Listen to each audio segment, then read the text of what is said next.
Welcome back to your favorite calculus class. We're going to take a look at maxima and minima today, and we'll talk about um, some absolute maximum minimums as well as some relative maximum minimums. But one application of the derivative is finding maximum and minimum values off of a function. In pre-calc, we were able to do this with just like quadratics.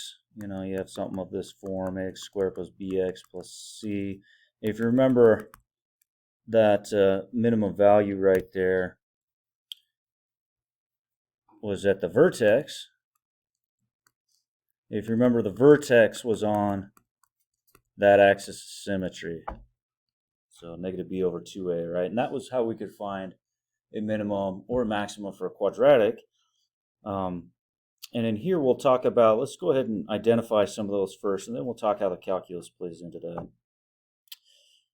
So you have a minimum if at C on an interval, if f of C is less than or equal to f of x on that interval, right? So let's take a look at this first picture on the left here. Let's say we're on a closed interval from -1 to 2. Notice we are closed and closed, right? So our minimum point would be right there. This would be, for this interval, it would actually be the absolute minimum, the absolute meaning the lowest on that entire interval. And then we've got an absolute maximum up there. Here's our highest point. Now, if you look at the second picture, notice that this is an open interval. We're not including the -1. We're not including the 2 right there. Those are open. So we still have that absolute minimum right there. That's our lowest point at 0, 1. But why don't we have a maximum? Well, if you look at this, like 4 is pretty high. I can get a little closer, maybe 4.5. Maybe I can get clear up to 4.9. Is there a closer value than 4.9? Well, sure. I can get a little closer with an x value of maybe 1.99, and now maybe it's 4.99, right? I can get a little bit higher than 4.99. I can get to 4.999. I can get a little closer, 4.99999, right? I can get really, really, really, really close to that open value of 5, but I'll never hit it. So there's always a higher point. There's always a point a little closer, but because it's not filled in, we do not have a highest point, because I can always be a little higher, a little closer to that y value of 5. But remember, I'm never touching 5. So no maximum. Now this last one here looks like we are closed, but if you notice, this is not defined right there. I've got an open hole. So there's not a minimum, because there's always a point a little lower, but never lowest. I never get lowest, right? Because it's open, it's not defined there. Do I get highest? Yes, this is filled in, so I do have an absolute maximum up there. Okay, let's do another one here with this one. If I was looking at this from 0 to 4, answer yourself, where is your maximum? Hopefully you notice that that's your absolute max right there. So we have a absolute max of, and you say the functional value, so the y value, you have a max of 2. Where does it occur? It occurs when x is 0. Right, that's the point 0, 2. So the max is 2. It occurs with an input of x being 0. Is there a minimum? Nope, not filled in. Right? I can get really close to that y value -2, like -1.9, but -1.9 is not my lowest point. I can go a little lower, -1.99. I could go a little lower, -1.999. There's no lowest. So because it's open, there's no absolute minimum here. So here's a little graph that I like here, talking about local or relative extreme values and absolute extremes. So local or relative are the same thing. So local means in an area. So for example, if we look between A and E, can you see how that value is a local or relative maximum, but it's not the highest. The highest one is over here. That's the absolute maximum. That's the highest point on the entire interval, right? And then if you look over here when x is E, you've got a local minimum or a relative minimum. That's the same thing, relative or local minimum, meaning in this area, let's say we were looking in that area, that's our lowest point in the area, right? It's the valley. Local minimum is the bottom of a valley there. Local maximum would be the top of a hill, right? But is it the lowest? No, our lowest is over here. That's our absolutely, right? Absolute minimum, the lowest point on where it's defined on the entire interval. Well, now we're going to talk about how's the calculus play into this. Well, these relative maximums and minimums, or local maximums and minimums, will occur at a critical point. So what is a critical point? Well, a critical point is where f prime is 0. See how the slope of the tangent line right there is 0? And you see how it's the top of a hill? So we would have a local maximum right there. Or, on the picture on the left, maybe it does not exist. I got a sharp point. So f prime of c is undefined. Okay? So that'll be a critical point. So you have the requirement to be a critical point. You've either got to be undefined or f prime equals 0, and the point does have to be defined, right? It does have to be defined there, the original c value in the function. So let's talk about the absolute value of x for a minute. If you think about the absolute value of x, here, let's go ahead and draw this. Here's our absolute value of x, right? And if you remember, the absolute value of x is defined as x whenever x is greater than or equals 0, or it's the opposite of x when x is less than 0. So if you're actually finding the derivative, it's not like we have any rule for this. So let's say that we were just using the old difference quotient to do that, right? The old school definition. And let's say we plug this in, and so we get f of, and we'll go ahead and plug in, whoops.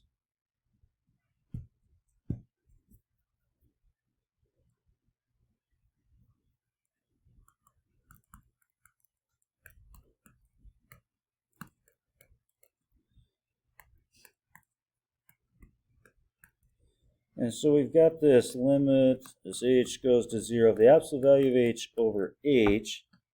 Now, if you're approaching it from the right-hand side, let me put a little plus. So in other words, that side of it, then the absolute value of h would just be h over h, which is 1. If you were approaching it from the left-hand side, now you got to use the definition of the opposite of h. Opposite of h over h, so you'd have negative 1. In other words, the derivative, or the slope of the tangent line, f prime of x over here is 1, but on this left-hand side, f prime of x is negative 1. So as I'm approaching 0, these do not agree, right? They have a sharp point right there at the origin. So the derivative does not exist at 0, right? It's undefined right there. So how can you find extrema on a closed interval? So here's your steps. Number 1, we want to find our critical points. So where's the derivative 0 or undefined? As long as c is defined in the original. Then we're going to evaluate the function at each critical point. And we're going to evaluate the endpoints, because you may have a maximum or minimum at the endpoints, right? If it's on a closed interval. And then, of course, the least would be the absolute minimum, the greatest would be the absolute maximum. So let's go ahead and go through that process.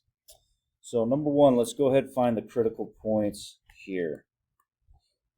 Let's find our critical points. So let's take the derivative of this. So I got 12x cubed plus 12x squared minus 24x. Let's go ahead and factor this, so I can take a 12x out and I'd have x squared plus x minus 2. I'm going to go ahead and find where's the derivative equal to 0 or undefined. So I'm going to go ahead and factor this. So I have 12x equals 0, divide by 12, x plus 2 equals 0, subtract 2, and add 1. So here's my 3 critical points. And are they defined in the original function? They are defined in the original function because I've got a polynomial, right? Which means that thing is defined everywhere. So step number 2,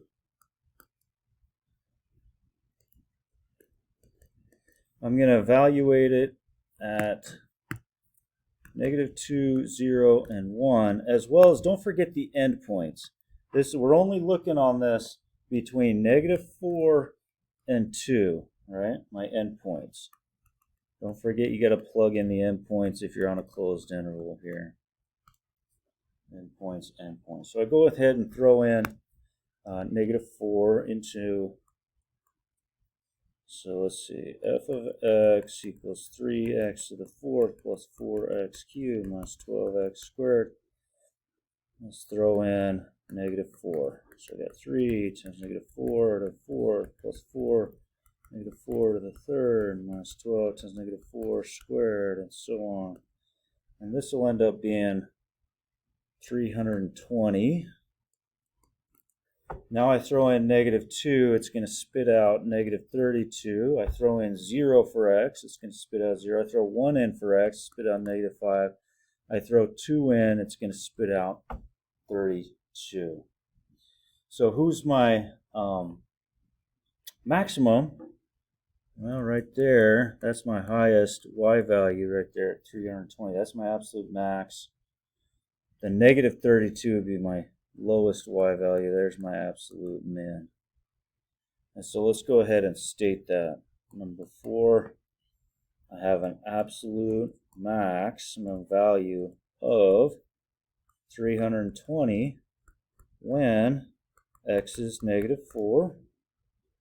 And I have an absolute min on this interval of -32 when x is -2. This problem would be a wonderful time to, next to actually go ahead and pause it and make this a you-try problem. All right, let's go ahead and find the critical points on this by taking the derivative. Let's see where this derivative, and I'm thinking of this function as 12x squared to the 1/3. In other words, x to the 2/3. Right? So I have 12 x to the 2/3. So 2/3 x to the 2/3 minus 1. So -1/3 minus 8. So we've got f prime of x equals 24 over 3 is 8 over the 3rd root of 8 over x to the 1/3, 8 over the 3rd root of x, in other words, minus 8. I'm going to set this thing equals 0. I'm going to add 8 to both sides. I'm going to multiply both sides by the 3rd root of 8, 3rd root of x. Divide both sides by 8. I'm going to go ahead and cube that. So x equals 1. X equals 1 is where the derivative is equal to 0. Now I want you to look at right here as well at this derivative. Is there any x value that makes the derivative undefined? And so I'm thinking to myself, oh wait, f prime of x is undefined since I can't divide by 0 when x equals 0. So as long as x equaling 0 defined in the original function, can I plug it into the original function? Yes. I can 0 squared is 0, third root is 0, 0, and so on. Yes, I can plug it into the original. It is defined in the original.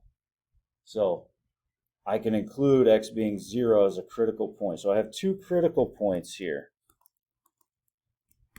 X being 0, that's where the derivative is undefined. Again, x equals 0 is defined in the original function. I have to make sure of that. And x equaling 1, that's where the derivative is equal to 0. Right? And so I want to check those. So step 2 is I'm like, all right, I want to check 0, 1. I also want to check my endpoints. Remember, the endpoints are from -1 to 2. These are my endpoints. So I want to throw them into my original function, and let's see what happens. So my original function, f of x, here's step 3. I've got 12 times the third root of x squared minus 8x. Let's throw in -1. 12 third root, -1 squared minus 8 times -1. So third root, I've got -1 squared is 1. Third root of 1 is 1. 12 times 1 is 12. 12 plus 8 is 20. So we end up with 20 right there. I could throw 0 in. I'm going to get 0. I could throw 1 in. I'm going to get 4. I could throw 2 in. 3.05 as a decimal. So we've got that y value right there. That's our highest point. There's your absolute max. Bless you. That 0 right there would be our lowest y value. So let's go ahead and state the absolute max of 20. And it occurs at x being -1. We got an absolute min of 0, where it occurs when x is 0. All right, here we got f of theta equals to secant theta. Let's go ahead and find our critical points. Let's take this derivative of theta, derivative of the secant. Derivative of the secant is secant tangent. Where is this equal to 0 to find our critical points? I'm going to write secant as 1 over cosine. I'm going to write tangent as sine over cosine. And so if you have sine over cosine there equals 0. In other words, if the sine of theta equals 0, right, that numerator there, then that would be true. Where does that happen? And remember, we're only looking between -pi6 and pi3, so theta would have to be 0. And then where is this thing undefined? You know, if I take my other one, 1 over cosine, that can't be equal to 0, but it can make it undefined. It can make the derivative f prime undefined, because I can't divide by 0. So that, if cosine is 0, that will make this thing undefined. Well, where does that happen? Cosine of what equals 0? We know the cosine of pi halves is equal to 0. Now the problem is that's outside our range. See how we're only looking between -pi6 and pi3? Right? So we're not looking outside interval of interest here. So our only critical point, and I actually should add to that, not only that, but the pi halves, if I was plugging that into the original f of pi halves into the original secant, remember secant's 1 over cosine. Cosine pi halves is 0. So it's undefined anyway. So it's outside the interval. It's also undefined. So 0 pi halves does not work. It's not defined in the original function, so it can't be a critical point and outside our interval of interest. Doubly no good. So our endpoints are negative pi 6 to pi thirds. One of the critical points was 0, so we'll throw those in one by one into our original function. So f of negative pi 6. So I look on I rotate down 30 degrees on my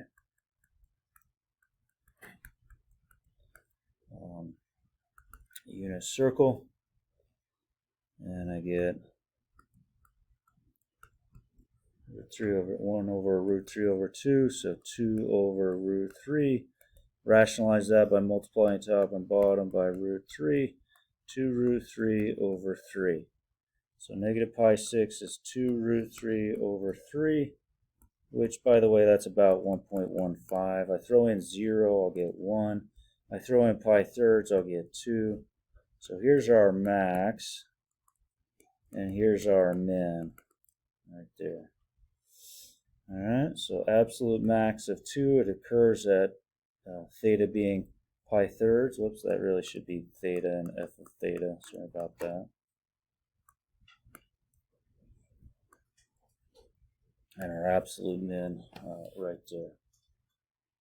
All right, here we got the function f of x equals e to the negative x squared. Let's go ahead and find our critical numbers again. Let's take this derivative.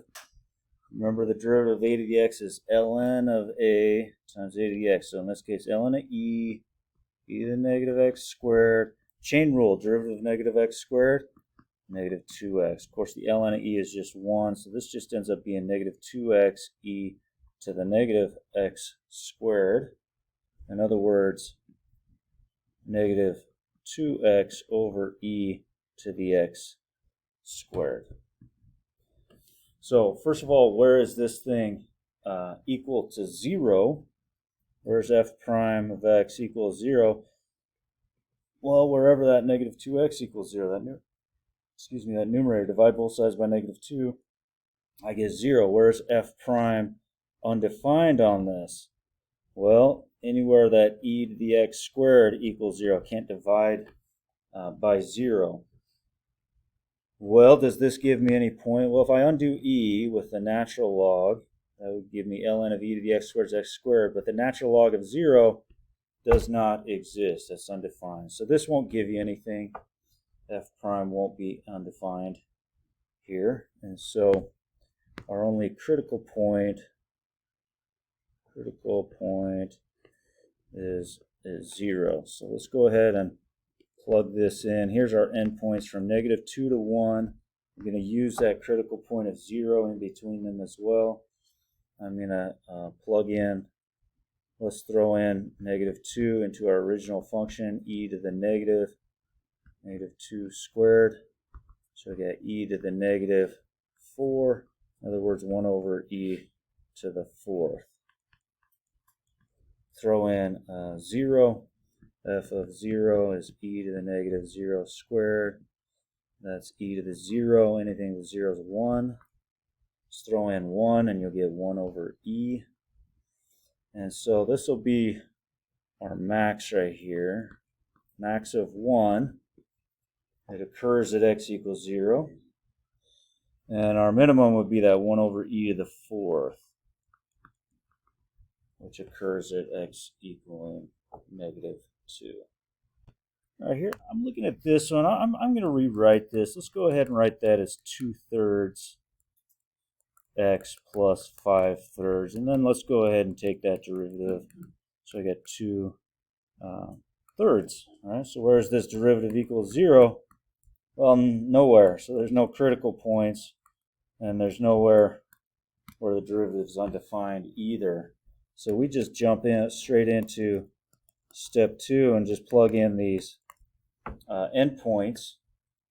Let's throw in negative 1, f of negative 1 into the original function. 2 times negative 1 plus 5 all over 3. So I get negative 2 plus 5 is 3 over 3, which is 1. Plug the 5 in, you'll get 5. So we have an Here's our max. Here's our min. So we have an absolute max of 5. It occurs at x equaling 5. We have an absolute min of 1. It occurs at x equaling -1. All right. That's those two.